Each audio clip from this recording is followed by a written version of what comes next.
කියනම විතරට. ආ. හිතේ තියෙනා වූ දැන් යහපත් අදිෂ්ඨානයක් මගේ තියෙනවා. ඒ කියන්නේ මං කවියට කලාවට ආස කෙනෙක්. මම දැන් බයොද්ද අම්මා ආච්චි කෙනෙක්.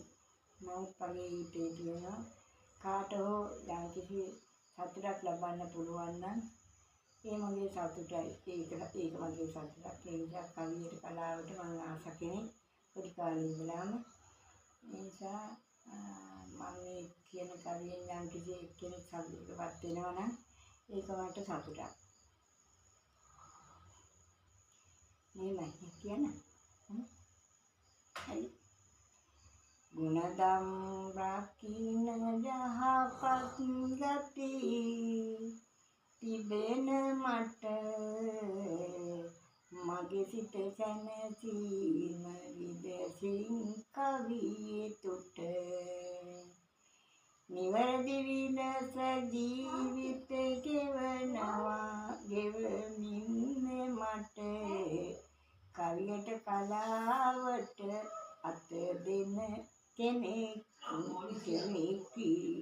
වෙන්ට සන්තෝෂ සතුට සමගිය නිපි ලැබේවා යාමග යන්න හැම විටකම හැකි වේවා හතෙහිද දෙන අයට සතුටක් ගෙන දේවා කවියෙන් මගේ රසිකයෝ සතුටු වේවා ගණරන්දුවන් ලෙස මිනිපානක් විලස කවියේ රසය විඳිනා දරුවනි ඔබට වැඩිහිටි කෙනෙක් විලසින් කියනා කවි ඔබට සතුටක් ලැබේවයි සිතනවා සෑම විට